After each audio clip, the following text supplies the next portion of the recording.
حضرت ام سلیم رضی اللہ تعالی عنہ فرماتی ہیں کہ میرے خاوند حضرت ابو طلحہ رضی اللہ تعالی عنہ کہیں باہر گئے ہوئے تھے کہ قضاء الہی سے میرے بیٹے کا انتقال ہو گیا۔ میں نے اس پر کپڑا ڈال دیا۔ جب خاوند واپس آئے تو پوچھا کہ لڑکا بیمار تھا، اب طبیعت کیسی ہے؟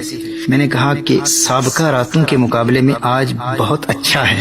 حضرت ام سلیم رضی اللہ تعالیٰ عنہ ارشاد فرماتی ہیں کہ میں نے خاوند کو اطلاع نہیں دی کہ ہمارے بیٹے کا انتقال ہو گیا ہے۔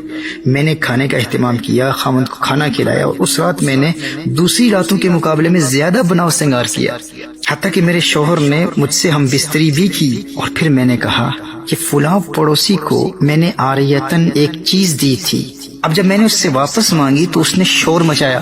میرے شوہر نے کہا کہ عجیب بات ہے، بڑا احمق پڑوسی ہے، چیز ہماری تھی، ہم نے واپس مانگی تو وہ شور کیوں مچاتا ہے؟ تو حضرت ام سلیم رضی اللہ تعالی عنہا ارشاد فرماتی ہیں کہ پھر میں نے اپنے خاوند سے کہا کہ آپ کا وہ چھوٹا بیٹا اللہ جل وعلا کی امانت تھا، اللہ جل وعلا نے واپس لے لیا ہے۔ خاوند نے کہا انا للہ و انا الیہ راجعون۔ حضرت ام سلیم رضی اللہ تعالی عنہ ارشاد فرماتی ہیں کہ صبح کو جب نبی کریم صلی اللہ علیہ وآلہ وسلم کو سارا واقعہ سنایا گیا تو آپ صلی اللہ علیہ وآلہ وسلم نے ارشاد فرمایا کہ اللہ جل وعلا یہ رات تمہیں مبارک کرے، کیا ہی اچھی رات تھی، میں نے جنت کا مشاہدہ کیا اور ام سلیم کو میں نے جنت میں دیکھا۔ اللہ اکبر کبیرہ، سبحان اللہ۔ محترم احبہ، صبر کی حقیقت یہی ہے، کسی مصیبت میں اچانک مبتلا ہوتے ہوئے یا کسی بری خبر کو سن کر فوراً اپنے آپ کو انتہائی تحمل اور بردباری کے ساتھ سنبھال لینا اور خود کو ہر قسم کے گیلے شکووں یا وویلا اور شور مچانے سے بچائے رکھنا، یہی صبر ہے۔ دل میں تکلیف ہے، دل میں درد ہے، آنکھوں میں آنسو بھی ہیں، لیکن زبان پر گیلا شکوہ نہیں، اور خود کو ہر قسم کے بے صبری کے مظاہرے سے فوراً روک لینا صبر ہے۔ بخاری اور مسلم کی متفق علیہ حدیث ہے، میرے آقا صلی اللہ تعالی علیہ وآلہ وسلم نے ارشاد فرمایا انما الصبر عند الصدمة الاولى، صبر تو وہ ہے جو مصیبت کی پہلی ٹھوکر لگنے پر کیا جاتا ہے۔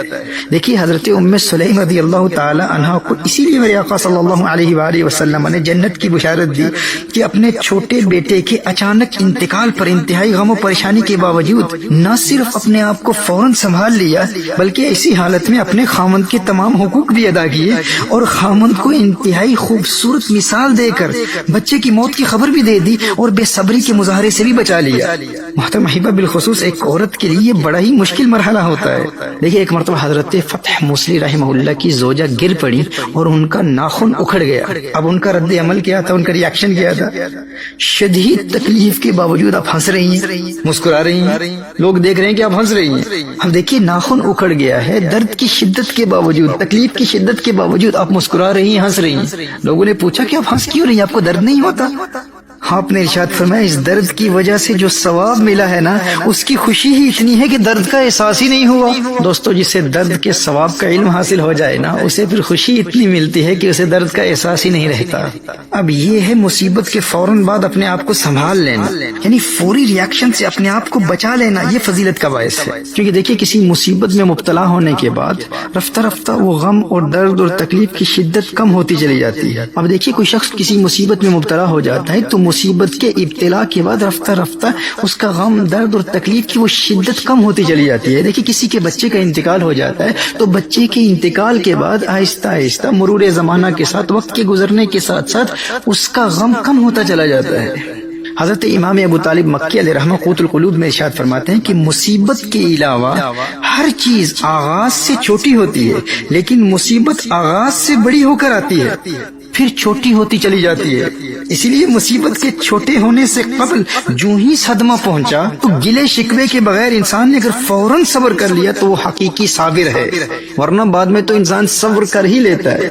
اب بات سمجھ رہے ہیں نا کہ یعنی مصیبت وہ چیز ہے جو شروع میں بڑی ہوتی ہے، تو اسی کو حضور اکرم صلی اللہ علیہ وآلہ وسلم نے ارشاد فرمایا الصبر عند صدمۃ الاولی، کہ صبر تو حقیقی وہی ہے جو مصیبت کی پہلی ٹھوکر لگنے پر کیا جاتا ہے، حقیقی صبر وہی ہے۔